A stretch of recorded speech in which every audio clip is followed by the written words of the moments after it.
Business Takeout presents The CockTale Hour with Leila Dey.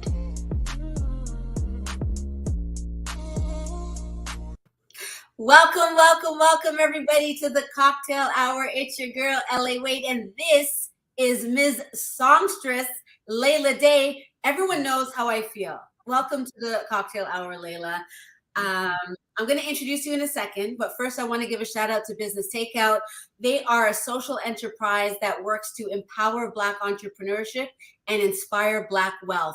And who else could we have that type of conversation than with the songstress of my heart, Miss Leila Dey. Welcome to the CockTale Hour.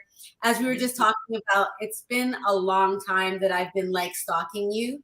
And so...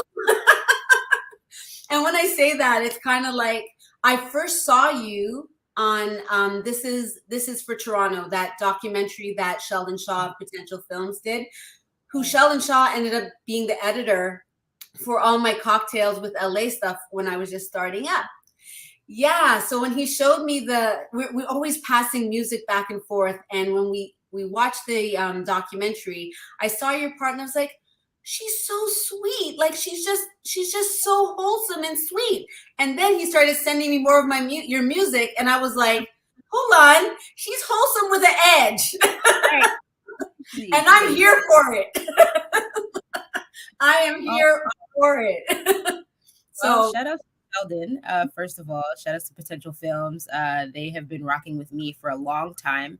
And just holding it down for Leila Dey. I'm really grateful for just the support that they've been doing, not only for me, but other artists in the city, and just really creating a movement with This is Toronto, and just really showcasing and highlighting amazing things that are happening in the city. I love it. And that was done like 2014, 2015, thereabouts. And now here we are. Right? And here we are in 2022, and it's like your whole life took a detour. See how I did that? No, but in truth, that's what it seems like. So tell me, since we're talking about it, how did your life detour from This is for Toronto into where you are right now? Oh my gosh, in so many ways. I think even currently I'm going through like one of my biggest detours, even after putting out the project. But I mean, so many things have transpired, back then, just like seeing This is Toronto, or seeing any clips from This is Toronto, I'm like, oh my gosh, I was so young. I was so like innocent. Yes, in a way, I definitely had grit. But there were so many things I didn't know. And, just after being an artist for so many years and interacting on different levels with my creative journey, I've just learned so much. Obviously going through life as well, I've experienced love, I've experienced heartbreak, I've experienced death really close to me. I've experienced some really great highs as well. Like I've experienced, traveling and meeting amazing people, some of my idols who have been, watching since I've been a child. So just so many different avenues and, paths that I've seen since 2014 when I did that This is Toronto interview, and just seeing the evolution of myself, I think has been really cool. Has been really fun.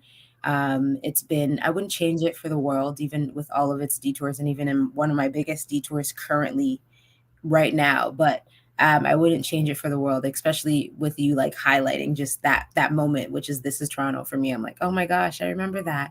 Absolutely. And I wouldn't want you to change, although there was pain in your life, as there's been pain in all of our lives. They are gifts when you get through it on the other side. Yeah, yes. Right? So I have this thing that I do called quotables, and I find a quote that either you resonate with or that you actually have said, and then I read it to you, and I'm using it now because of what we're talking about, but it said, and it's from your song or from the starting of Detour, I wish for you the most enriching lack of direction. May every deviation bring you intention. May the universe recalculate in the right place, even if it feels like the wrong time. Yes. Yeah. Speak to me about the most enriching lack of direction you've taken. Man, you know what? I think sometimes, like, I'm the type of person that I love when things are planned out. I'm a planner. And, as somebody who is a planner and then having your life kind of derail, or some type of situation where you thought was going to go one way, just completely derail, it can be very nerve-wracking. And it's very anxiety provoking. But at the same time, like if we actually learn to just embrace some of those detours, some of life's what I call lemons, and we're like, okay, like maybe there's a real reason why this is happening. It's deterring me from something even worse happening in the future. We just don't know. So I think sometimes even along that detour, we find the best parts of ourselves that we probably would not have found if we never engaged on this journey. And so when I say, like, I wish you the most enriching lack of direction, enriching, that word enriching, it's to like really find a beautiful place, in that lack of direction where you're like, oh my God, like this was actually really helpful. There was so much purpose in this. There was so much finding, there was so much self-development, there was so much healing, there was so much any kind of word that you place there, that's what I would consider an enriching, I guess, moment in life that you can't really get from just planning. It's like, okay, well, I want to do self-development. We all kind of want to do that, but do we ever actually make time for that? Probably not. The work is the work, and it's called the work for a reason. But life has a way of saying, hey, I know that you didn't plan for this, but the work has to be done now. So whether we want to or not, sometimes we get pushed into doing the work that needs to be done for us to be our best selves. Yeah. So yeah, like, that part where I say, I wish for you the most enriching lack of direction, and then may every deviation bring you intention, like every single thing that we think is not necessarily for us. On the other side of it, I spend a lot of time speaking to very mature people. My grandma likes to call herself a very mature person. But I'm like your grandmother.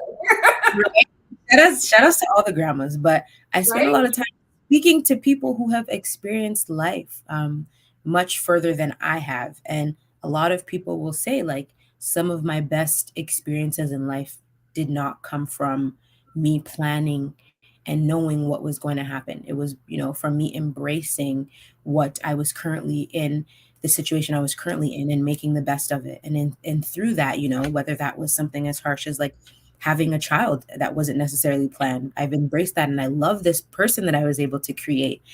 I love this, this child that I was able to birth, and it's brought me so much purpose, so much.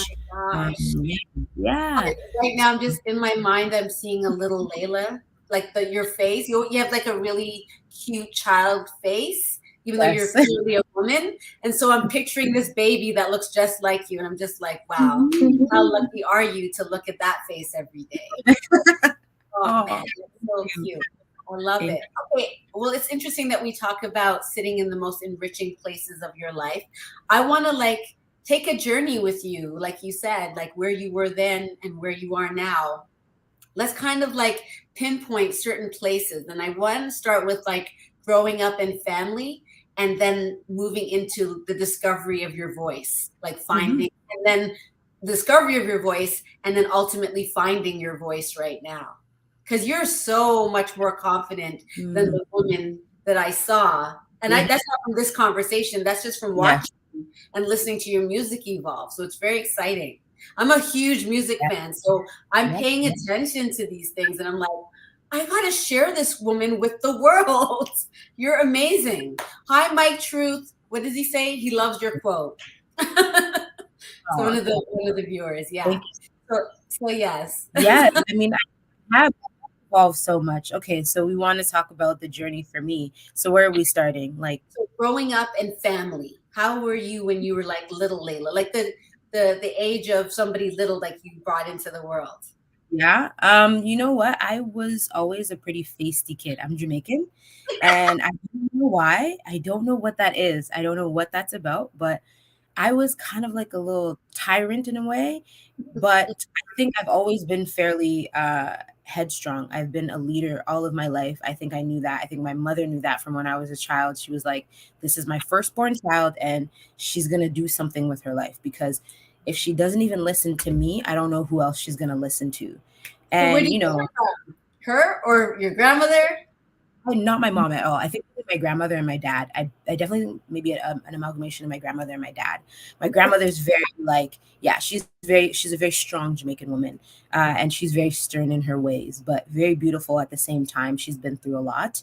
My mom is actually a fairly laid back and actually fairly timid personality, and I think because she's the person that birthed me, it also made me very protective over her, because she was very timid, and she was always like, oh, well, that's okay, she just took everything with a grain of salt. And I was like, no, this is right. Mom, you need to stand up for yourself.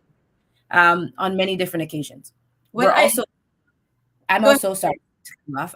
We're also only 17 years apart. So my mom had me when she was young. We grew up together. And yeah, obviously I still respect her as my mother, but we grew up together. She learned a lot of lessons in having me, and in raising 3 kids like by herself. And so I think there was a lot of things where I was like, you know what? If nobody's gonna stick up for my mom, it's gonna be me. And I was always just a very strong, strong-headed child. And even to this day, whether that wavers sometimes just based on life and experiences, I think I've always been just like that very strong-headed person who knows what they want as a young person.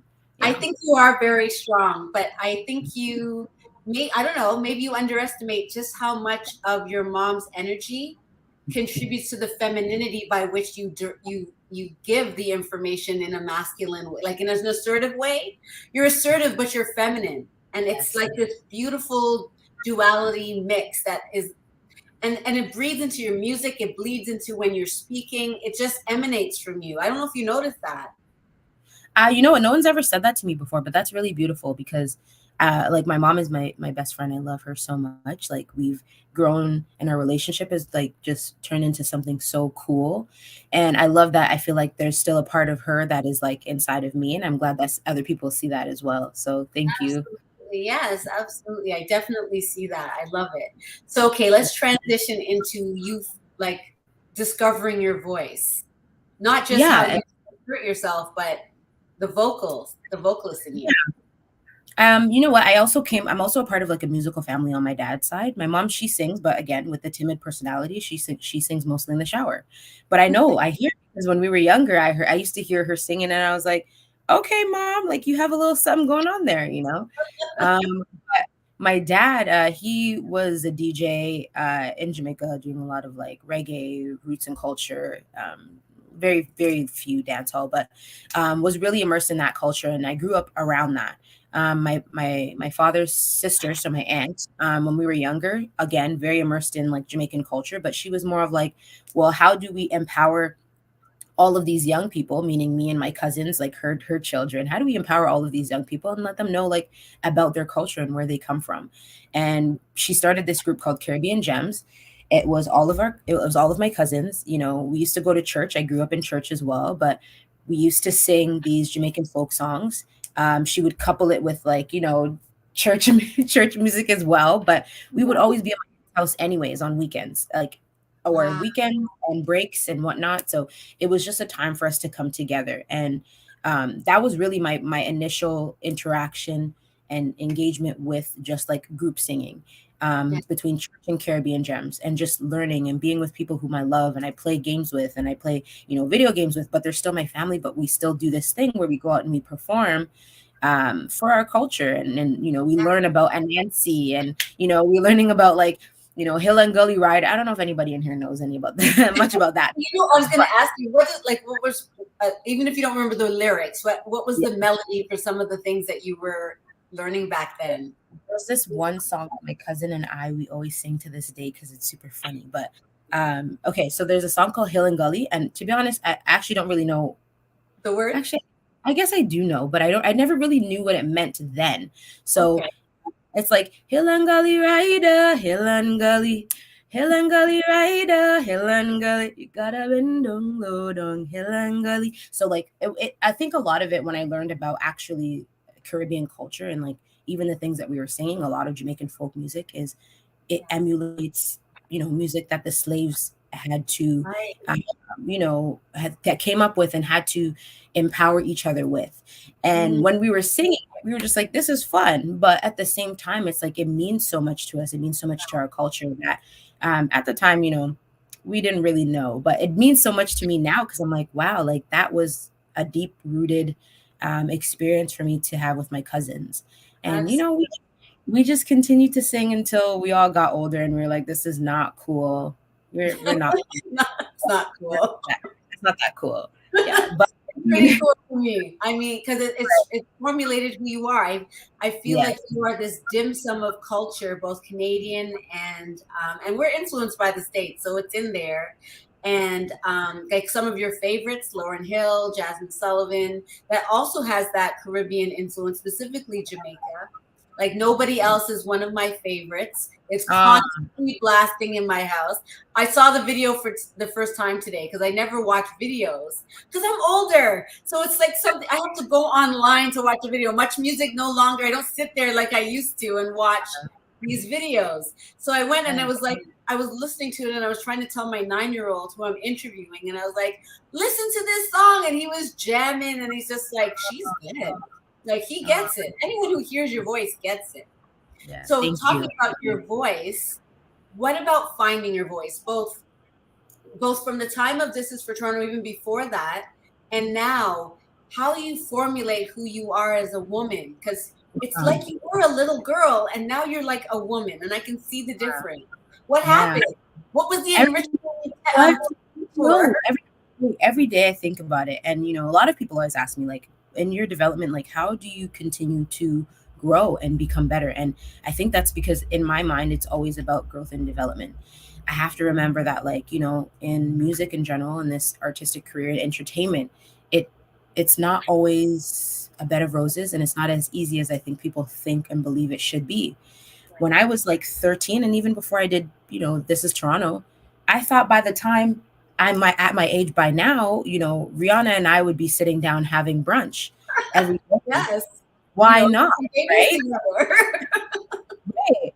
What's going on? What's going on right now? But as you grow and you understand just how intricate entertainment is, just how intricate life is, just how much things throw at you, and you're like, hey, actually, I have to prioritize. I have to prioritize my mental health. I have to prioritize my health. I have to prioritize myself and how I'm feeling before I can actually give that piece of me to a much broader audience.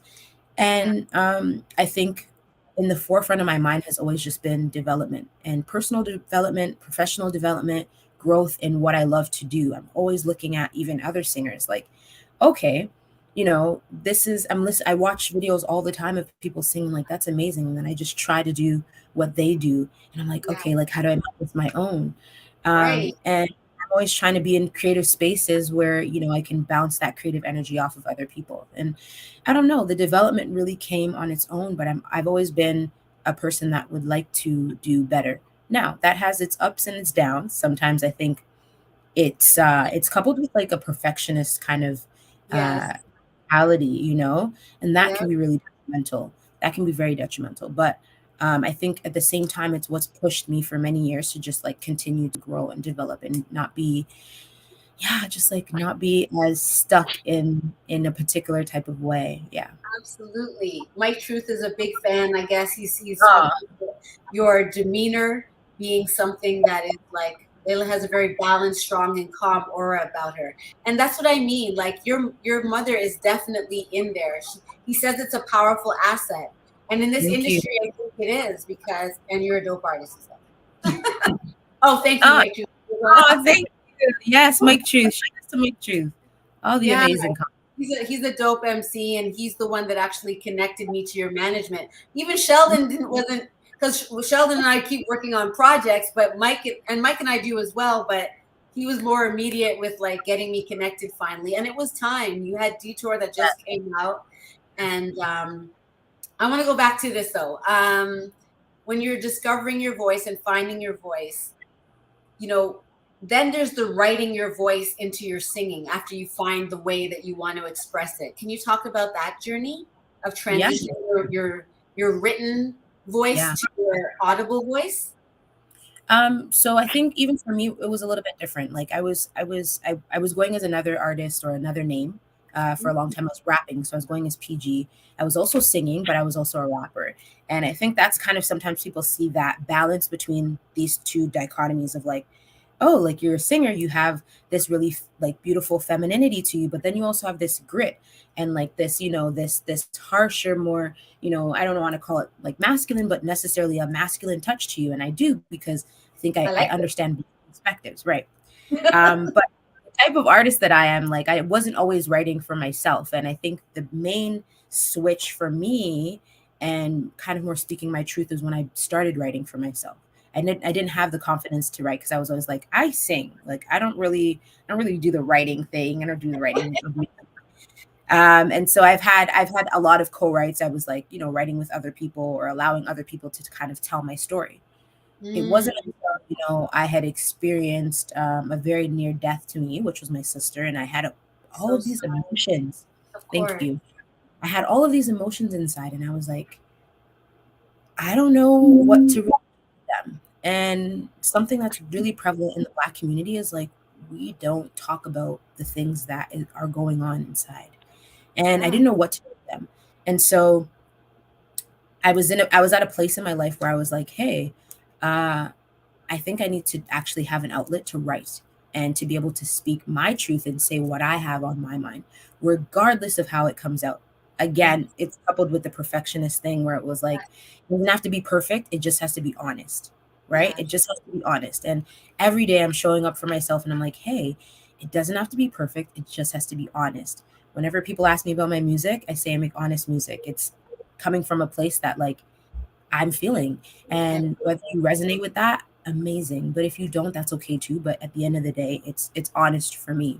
I love And it. so that's where I think I found truly like my voice in the sense of learning how to release and how to kind of sing from a place of like, this is what's happening, speak your truth and allow other people to resonate with that. And however that looks. And, from the time that This Is Toronto happened, that was around a very similar time that I was transitioning and just learning about myself and going through this thing with, my sister. And that was when I look at that interview, I remember that like that comes up for me because I was like, oh, that was such a close time. Like that was a really big transitional time for me as well in my life. Wow. But yeah, I feel like that's kind of where I really started finding my voice and just basically speaking my truth. Well, I think that's why it resonates for me so well, because if people that know me know that I talk the things then. Right. I don't You like, do. right? Yes, I'm not into, presenting something to make people comfortable. A big part of what I do is to destigmatize things, educate people, empower them. It's okay to laugh at yourself. When Yes. and heal. And when you talk about the Black community, Mike Truth and I do this thing called the Elephant Room. We talk about the things that are elephants in our community that, basically they fall flat because no one wants to talk about them. So we do. And when you were talking about your sister's passing, it made me think about grief and how much we don't know how to grieve because we Yeah. avoid our feelings. And you're so blessed to be able to have gotten up to a place of writing down your feelings and then getting them out through your vocal expression. But I think, and we get to, through a catharsis, have that as well. And that's what I appreciate about your music is how honest and guttural and beautiful. Like you make me feel everything that I am. People think that they don't have these dualities within them and they try to be one dimensional. And it's like, you're going to go insane. Yes. When I see somebody just willing to express the truth of all of who they are, man, that's why you're one of my favorite artists for sure, hands down. So thank you. That means a lot to me. That means a lot to me. Like these types of comments mean a lot to me. Even during like what I called like a gap period where I wasn't really releasing music, I would always get these like random comments in my inbox and just be like, hey, like we're here, we're here, we're waiting for the music. We like, we're really rooting for you. And those are the comments that really like resonated with me. Because I think even as supporters and even for someone like you, like when someone's putting the music out, I think it's fairly easy to support, right? Like support is there because you're like, okay, it's in my face. Cool, you're putting the stuff out.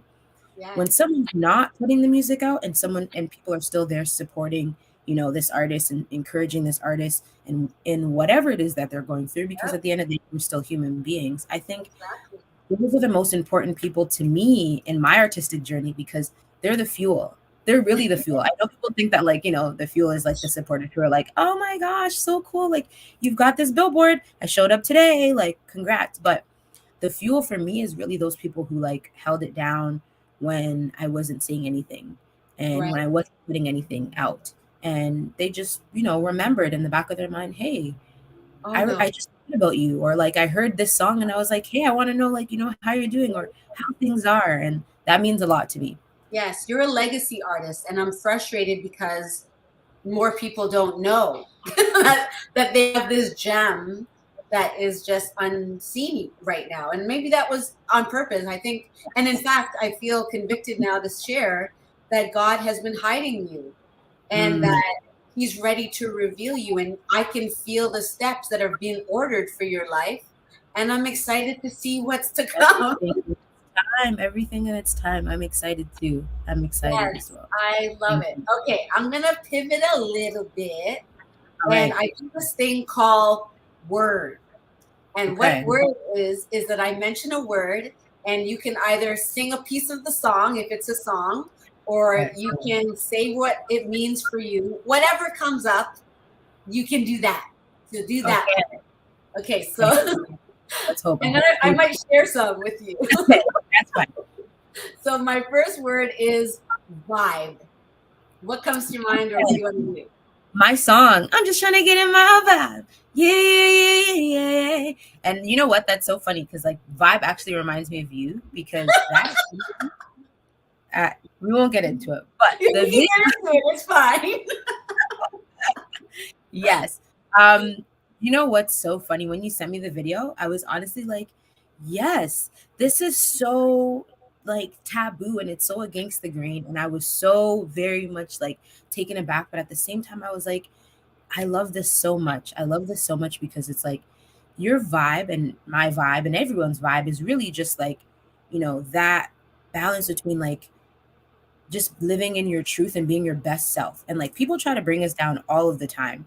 Yes. But and they try to make us like feel bad for our truths, and everybody has truths. I mean, mine are out kind of in the open for a lot of people to see, and that's pretty much why we're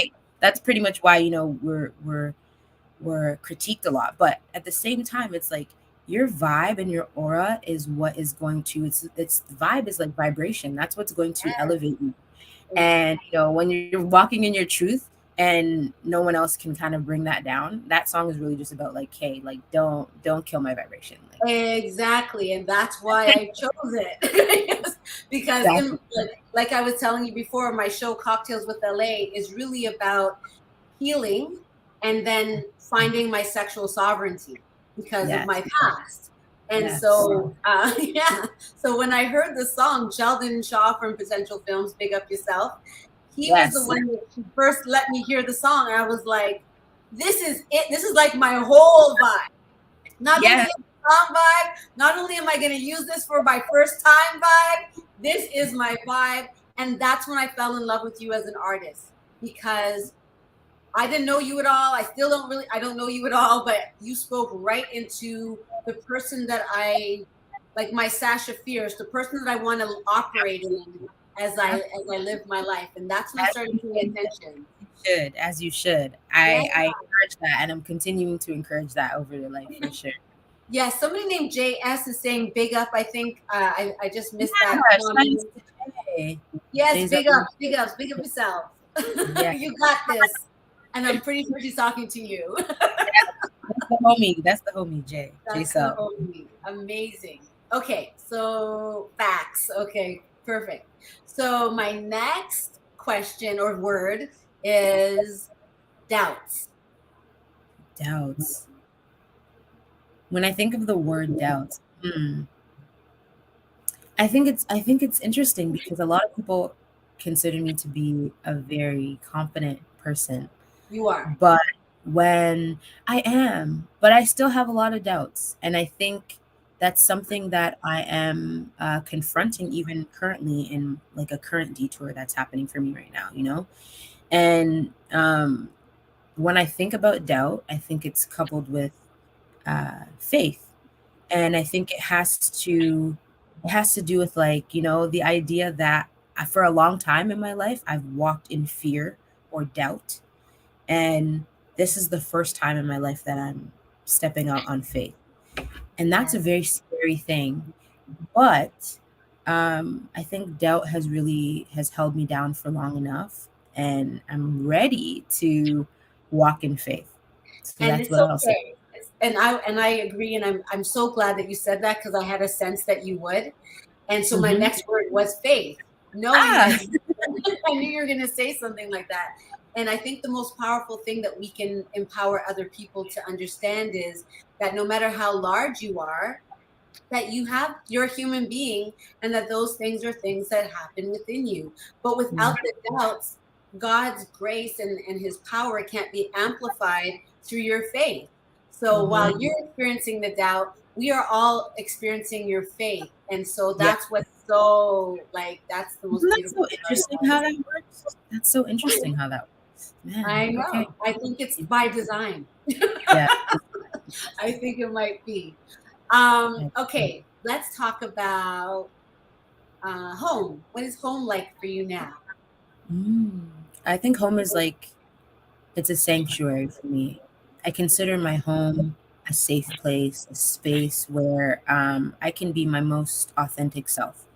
I think, presenting here I present as myself, but I feel like I'm also still Leila Dey.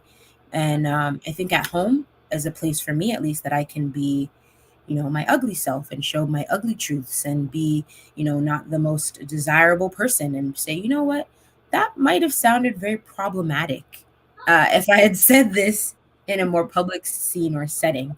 Right? Um, but at the same time, it's like it's my safe space. It's my safe haven where I can just be freely who I am. So home is very important to me, I love wherever that is in the world. Yes. Nice, nice, nice. Okay, now I want to ask you about TikTok. Yeah. What comes up for that word? Holy. Oh gosh. You know what? TikTok.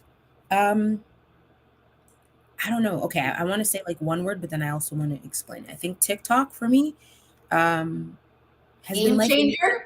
Yes, game changer, life changer. That's literally what I think the word that I'm going to say. And I say that because, there's been a couple of interviews where people have asked me, but not really. But you're asking me about TikTok. And um, as you know, I've been doing music for a little while, and I was against learning another social media platform. I was like, I am too old to be figuring out how to turn my head and make that a transition. And with the music and everything on top of it, I was like, I don't think I'm equipped. Right. So I consider myself, just even a year ago, I would say even a year ago today, I was an anti TikToker. I was like, I'll leave Me it for too. the young I people. am. I'll leave it for the young people. Let them figure out this app. Okay. Now I'm at a space where I'm like, I would really love to sing. I think a lot of people, I don't want to necessarily sing and be Leila Dey, but I just want to sing because I love to sing. I love to sing other people's music. I love to sing my music. And TikTok for me started out as just a space where I could post me singing in my car, another safe space for me, and me vibing to the songs that I love. And, I was like, this TikTok is just going to be, it's just going to be for me. It's not going to be for anyone else, with no intention, real intention of like trying to go viral or anything. And I don't know if, again, God was just trying to show me something or place something there, but like it was maybe my third TikTok that I had posted Yes. that just It just gone. took off. And I was like, I couldn't understand it, but I was like, but why?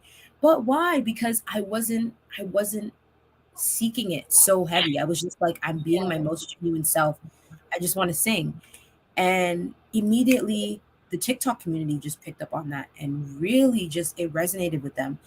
And then, I was like, okay, let's see. Maybe it was a fluke. We tried a couple more and the music just kept resonating with people. And I was like, I think through TikTok, I'm also finding myself and finding my niche and what I really like, but also a community of people that like what I like. Oh my God, And yes. So good. it has been game changing for me because the validation that I didn't necessarily think I needed, I Yeah. received from TikTok through these people who are like, I love 90s R&B. I love what you're about. I love how you sing. I love all your cadences. I love the things that I think people have kind of shut me down for before, in the That's sense because crazy. it was like, yeah, because they were just like, it's sweetie, like the sound is dated. We've heard this before. We've done this before. There's already a Bro, Lauren. There's already No. right. No. And I think now I understand, right? Not everybody's gonna understand and love what you do, Yeah. but at the same time, I think if you just really again walk in your truth, it will things will open up, and TikTok has been a really amazing space for that, for me to just live in my truth. I love that about TikTok. Is it true that Anita Baker reposted Yes. something like, how did that, tell me about that time when you realized what the ass was going on? I was in the car. I did this Anita Baker duet, is what they call it on TikTok. I did this Anita Baker duet, and I was like, okay, great. To be honest, when I sang it, there's this thing that I do. I always say two things, okay, and then at the end, I was like, I don't know if this one's really great, but I posted it anyways because I was like, TikTok is a space where you show up as yourself, and I posted it, and that just again just took off. Shout outs to this website called or this blog kind of musical page that I follow called They Have the Range, because they really also boosted that as well, which was amazing. And then a bunch of people just kept saying, Anita Baker, she needs to hear this. She needs to hear this. She just needs to hear this. I don't care what we need to do. She needs to hear it. And then I'm not even on Facebook, but then there was a whole community of people on Facebook that were just taking the video, reposting it, and just tagging Anita Baker. Then there was a whole community of people on Twitter taking the video, tagging Anita Baker. And Anita Baker saw the video on Twitter, and then she like followed me, and she was like, this is beautiful. She reposted it, and I couldn't have been more humbled by the fact that she even listened to it, but more or less gave I'm so happy for you. Oh my gosh, that is crazy. Yeah, and it was so surreal. Like that's what I think, that in itself is like kind of the only real validation I need. Yeah. Sharon says we need that kind of music back again. Music that had depth and made sense. Yeah. Well, you need to go pick up Detour because you're going to find some new age version of exactly what you're talking about, for sure. Mike True says, Flash, there is space for good music, and Leila does beautiful music. Yes. I don't know if you feel like sharing, so in case there's people that don't know. They know that I just love things and that I can't stop raving about them when I find them. So I don't want people to think I'm just mod. You can just like at any time. Like for instance, what's your favorite? We were just talking about Anita Baker, but what's your favorite TikTok that you've done that you could share with us right now? I would say two TikToks. Well, actually, the 3 TikToks that I have pinned on the top of my TikTok, I think, are my favorite ones. Not because they've gone like semi-viral or sort of viral or very viral, but because I think those 3 TikToks for me are like a reminder that we don't all, not just me, but like we don't all have to show up as the most perfect thing. We just have to be ourselves, and people resonate with that. So my first TikTok, which was the Sunshine Anderson, Heard It All Before. Come home late, it seems you barely beat the sun. Tapping my shoulder, thinking you gon' get you some. Smelling like some fragrance that I don't even wear. So if you want some loving, I suggest you go back there where you came from. Day to day with you, it's always something else. Working my nerve. God knows that I don't deserve what you put me through, 'cause I've been so true to you. For you to come at me with another lame excuse. See, right? That's I heard it all before. Girls, you know what she's talking about. Pick up Detour and you're going to learn some more words.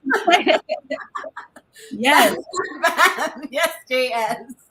That is a song that like I grew up like loving. And again, Sunshine Anderson didn't have like pop success.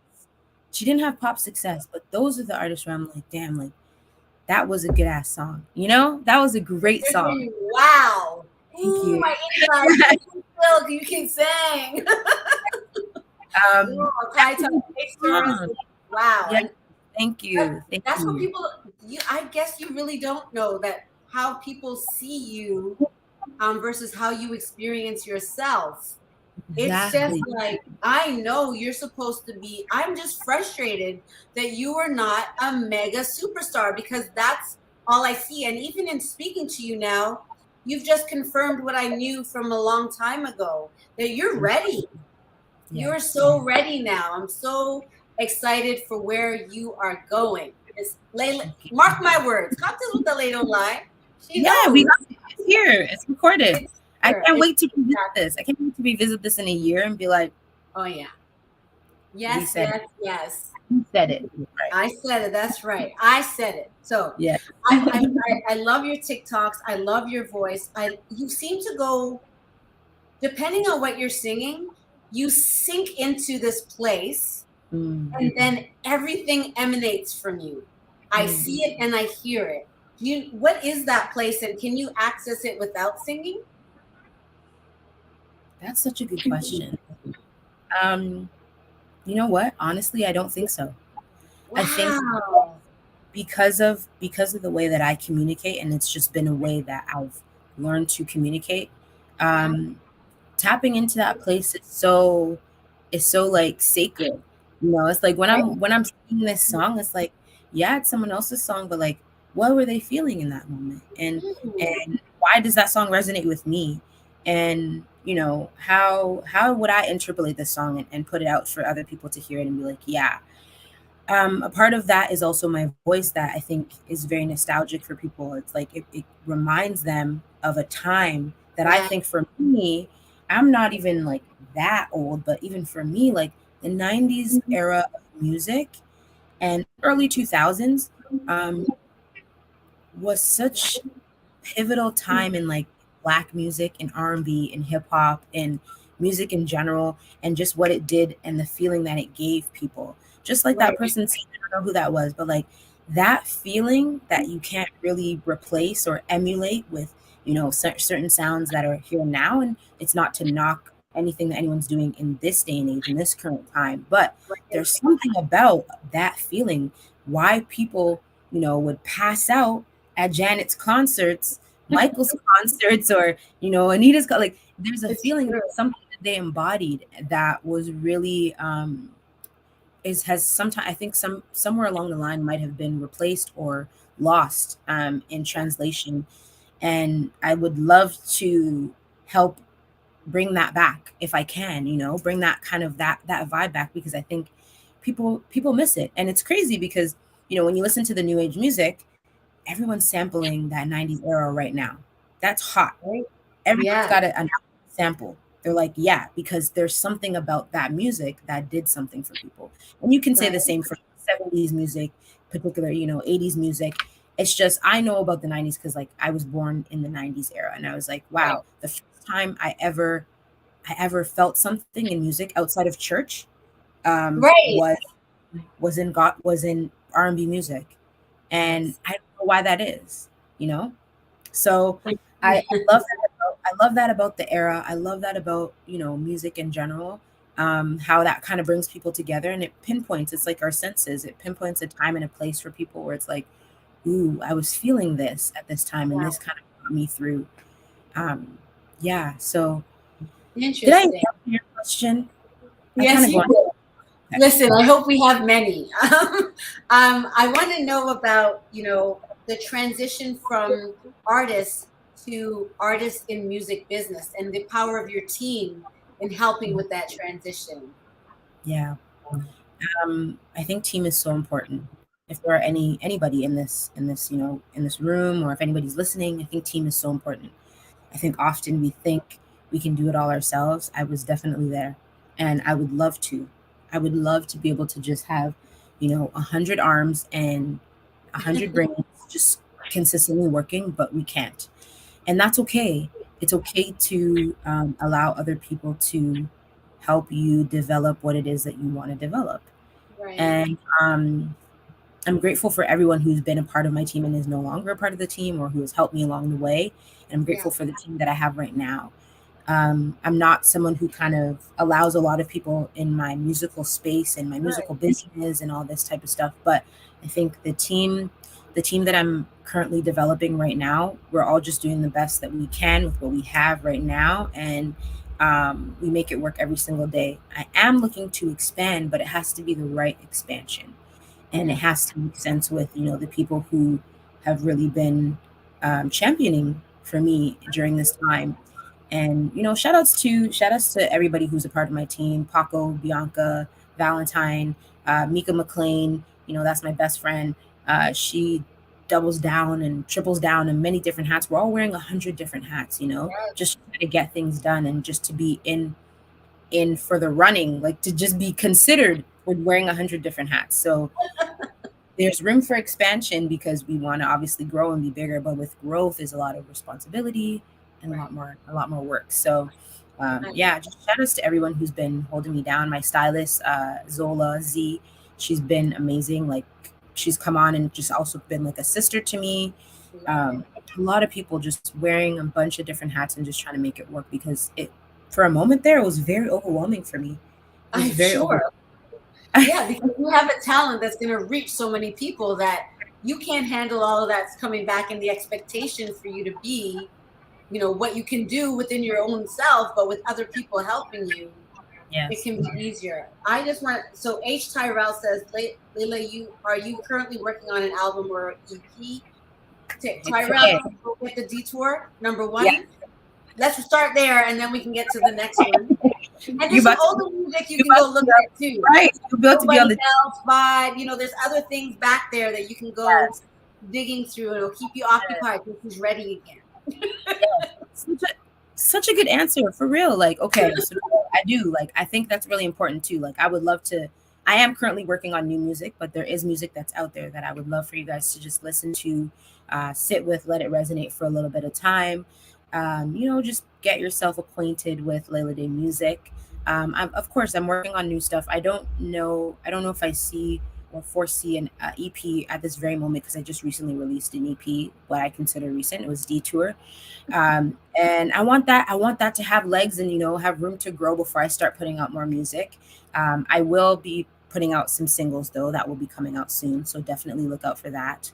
And yeah, there will always be expansion and whatnot. I can't really say if it's going to be an EP right now, but where I'm at right now, it's just going to be a lot of really solid singles as opposed to putting an actual project together. And listen, doing a project, an EP or an album, I think y'all need to realize that's a lot of work, and it's very difficult. And especially the way you did it.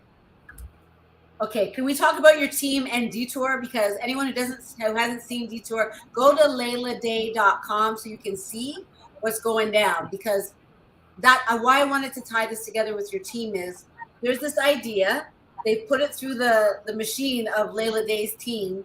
How do things get bounced around? Because what I saw as a final product is just like, stop this. It's on the Beyonce level. And shout out to Beyonce. Shout out to Beyonce. You acting like my girl Leila over here. Okay. So I think it's crazy.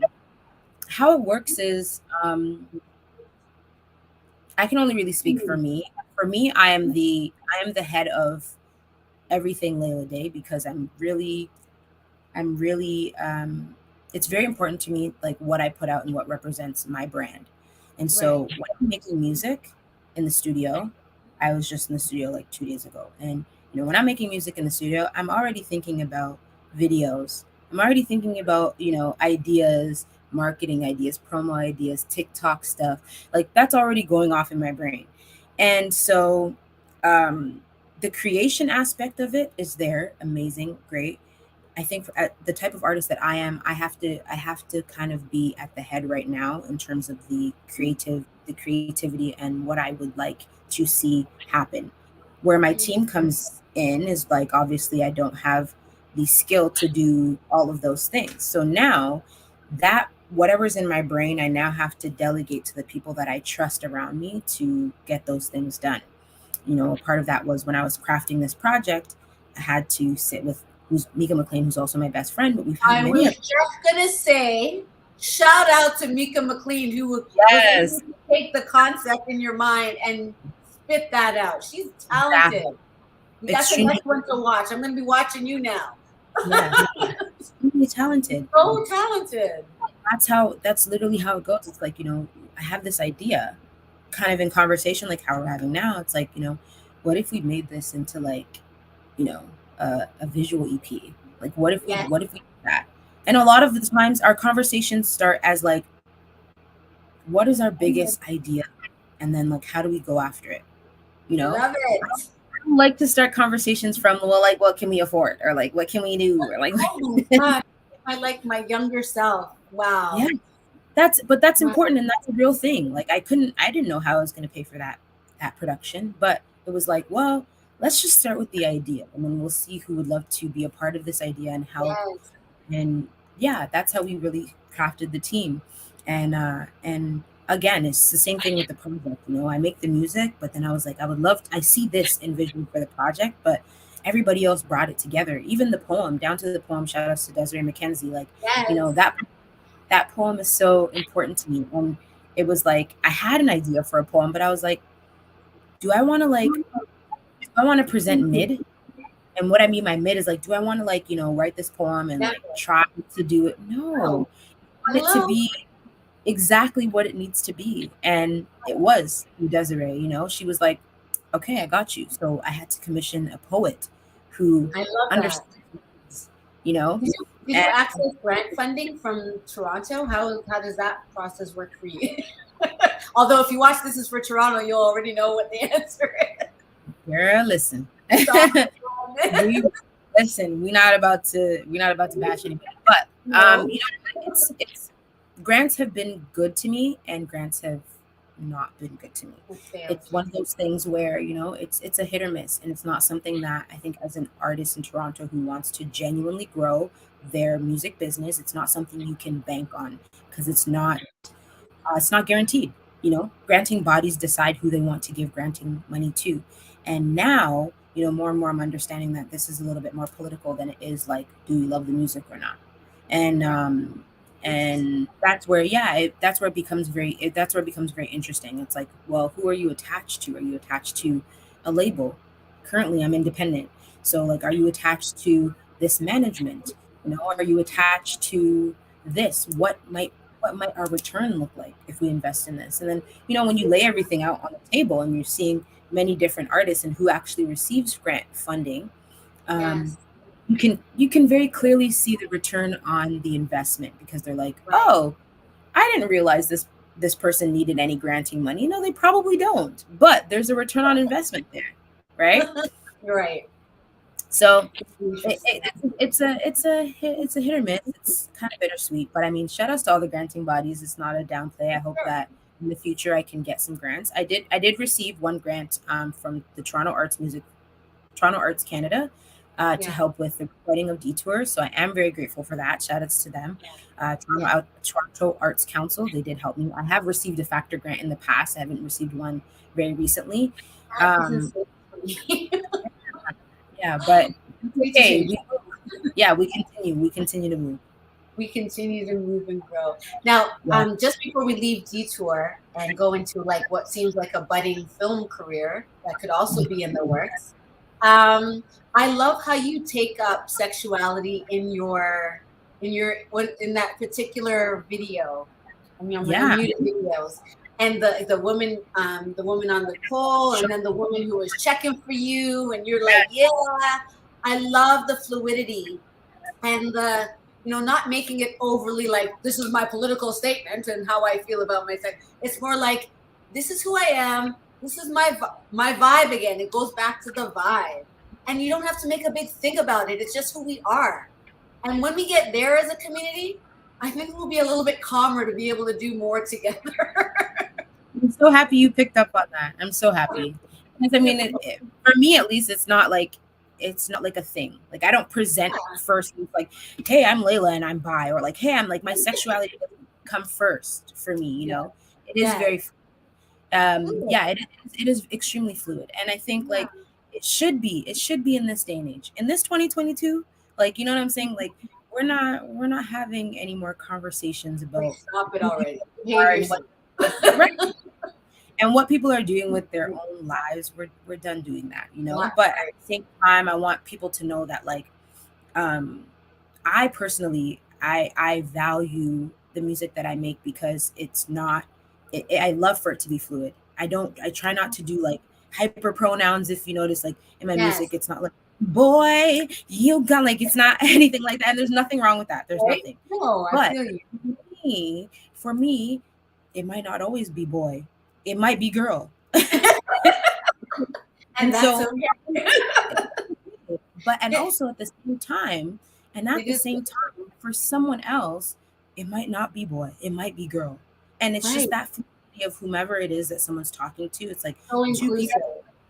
two people coming together, and I think that's the most beautiful part about life. Yeah, no, I rated you for that. I love the inclusivity of that, and I just like that it was so nonchalant. Like we didn't have to. It wasn't like here we're meeting our quota. Yeah, like, this is actually who I am, and it's cool. Right. Here's our token. Me, and this is what. Yeah, you know what I mean. Yeah. So yeah, I wanted to make sure I made that point because I thought it was a powerful one, and I'm all for that because, you know, like I said, I'm on the journey to sexual sovereignty, and that means respecting the sexual sovereignty of people that I don't know and I don't interact with all the time. Yeah, so that's a big part of it. That's what we learn. Thank you for that. Yes, you're welcome. Now, film, Sweetheart. Tell me a little bit about that. Oh boy, you did your research, right? Sweetheart was an amazing experience. It was my first time ever being in front of the camera in that capacity. I had auditioned for, I don't even know, I was at a place in my life where I was like, okay, how do we branch out as an artist? I know I want to be an artist, but like, what else can we do? Because everyone's path looks different. You know, some people have started out as actors and then they become singers, and then they become actors and whatnot. And I've always loved movies. I've always loved film. And so I auditioned for this short film called Sweetheart. And, you know, the director saw me. This is my first time ever going to an audition. And I'm extremely scared because I think like I'm a singer. And I don't really know if I know how to act. Let's get serious. But I was like, let's come on. I auditioned and she was just like, I think this is the perfect role for you. I think acting is really about obviously how well someone can act, but also how well that role in your acting really marries. Right. And the role in itself, it was very easy to see myself in that role just because of who it was. It was like, you know, this artist from the city of Toronto, and like she had Caribbean background and whatnot. And you know, she ended up being involved with this man who just couldn't understand her background. And, you know, there's these two people who are in love, but it's like, you know, you come from a different walk of life. She comes from a different walk of life. Here you are coming together, trying to make it work. There was a huge elephant in the room, but I think people need to watch it in order to get the elephant at the end. But there was in the room. But outside of that, that was two people coming together and just trying to figure it out and make it work. But sometimes it doesn't happen that way. So Sweetheart is really just like the story of that. And I think the story of it all just really resonated with me. And I tried it out. And, you know, it's funny looking back at it. I'm like, gosh, I'm cringing. Like, oh, God. But it was an amazing experience, though. It was an amazing experience. Just being, you know, on set, learning lines, having a co-star, starring in it, just being like, hey, like, this is what it is. I would absolutely do it again. Like I would love to do more films for sure. And that show went on to win something, I believe. Yeah, it won 3 awards. One was in LA, short film. I think it was Breakthrough Short Film of the Year or something like that. And then I won an award, which was like Best Female Actress in that year, which I think was like 2018 or something like that. I was shocked. Yeah. I rest my point. Like, just stop. This is exactly what I'm talking about. And the best thing about it, and where I want to end the interview with you, is in the way that you give back. Now, when I was watching This Is for Toronto, they made mention to a project called The Singer's Room. If Becky, you could just run that for a second. Let's see what that's saying. Thank you. In Toronto, I facilitate this program called The Singer's Room out of Sandbox Studios, and we have like many different types of people come through. So we'll have somebody who you would never think like would be singing jazz and blues, or somebody singing folk, and just like the stereotype of like who would be singing this type of genre is like not the case in Toronto, and I think that's a beautiful thing, and it really opens my mind to like different possibilities, that like really art is just something so beautiful that anybody can express. Check out. This is for Toronto. I love We do you did. sing health?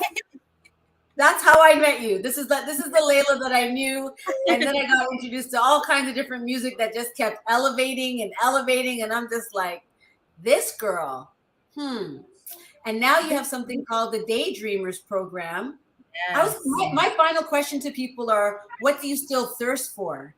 And in the way that you do the things that you do, just talk to me about all of that. The Singers Room, Daydreamers, and what is next for Leila Dey. Yeah. So I think I've always been a community kind of person. You know, I always love to potentially give back. Not potentially, I give back even when I don't have anything necessarily to give, like monetarily. If I can provide education, access to knowledge, any of those things to my community, more specifically, you know, empower Black women to do whatever it is that they want to do, I love doing that. And so I think, you know, for me, as I show up every single day for myself, I do that. But if I can do that in Singers Room, that was just a community creative project where I was like, hey, I want a lot of singers to come together. I feel like in Toronto, we don't really have as much camaraderie that we really should, because, you know, as artists, I think we're always pit against each other to like figure out who's going to make it quicker. And, you know, how do we, and part of Singers Room was really just to build that, like that cohesion and that, for all of us to kind of just come together and have a little bit more support. And then, you know, that also branched off into the Daydreamers project, where, you know, as a young artist, and even at that time, I was like, damn, I would love if I had a mentor. Why don't we have mentors in this city? Right. You know, if I was at a business, you know, business or organization or something like that, like there would be somebody that I could go to and ask them about all of these questions. And I think, you know, a mentorship program would be amazing. And not to say that I'm even their mentor now, but that program for some of the daydreamers that, you know, went through that program, it was amazing that they had all of these questions that I could answer because I've already experienced that. And so I think, you know, right now, I'm not necessarily doing the Daydreamers program, but my community aspect looks different in many different ways. I'm teaching vocal to young women. You know, I would love to bring back the Daydreamers program now that COVID is over. I definitely do see more community, just some community anything, you know, where I can actually empower young people to understand that entertainment isn't the end all be all, in terms of like, we don't all make it to be Beyonce, but you can be an amazing, you know, I don't know, background vocalist, or you could be a manager, or you could be a stylist, like just making sure that fit. You could be a writer, you could be a singer and still be able to live off of your art, but not necessarily be a superstar. And just understanding those different avenues and aspects of entertainment is what I would love to be able to give back to the creative community. And so I do see that for myself. I also see touring in my future. I see, Yes, I see it. Yes, I see it. I see collaborations, you know, outside of the city, in the States, in the US. I see just a lot more of me coming into my own as an artist, and just, again, stepping out on faith and walking into that light of complete and honest artistry. I love it. I love it. I can't think of a better place to end this interview. You have elevated not only myself, but all those who are watching, which is, you know, a new part of my brand. I believe that I am the LA in elevated, and that's what I want these conversations to do, is to elevate us beyond what we think that we are. And I feel a synergy, and I'm really, really glad that the music and the artists that I've been watching is true and manifested right in front of me. So thank you for your time. Is there anything else you want to share, and how can we reach you? Thank you so much for having me. Honestly, this has been a long time coming. I'm not going to take up too much time, but I am very grateful for you specifically, because you have been rocking with me for years. Like this interview should have happened a long time ago, but again, nothing before its time. So thank you for having me. Thank you for, you know, creating this space, and just bringing some real good conversation, good questions. If anybody is in here and they do not know who I am Leila Dey, singer-songwriter from Toronto, R&B. You can follow me on all social media platforms. You can check out LeilaDey.com, and then from there, it'll bring you to many different avenues and spaces and whatnot. I've been trying to, reach back out to people who DM me and whatnot, but it's been a little bit difficult. But I try to reach out, say hello, say hi, reach out to me. I'm not a mean person. I just got a lot going on. So if you want to listen to the music, for sure, it's out there. All streaming platforms, Leila Dey spelled Leiladey. Yes, thank you. And thank you to Business Takeout for, again, empowering another Black entrepreneur and all of those watching and inspiring Black wealth. We'll see you next Monday on the CockTale Hour. Peace out. Stay elevated. Thank you. If you enjoy our programming and want to help support Black entrepreneurship, please donate today. www.businesstakeout.com/donate.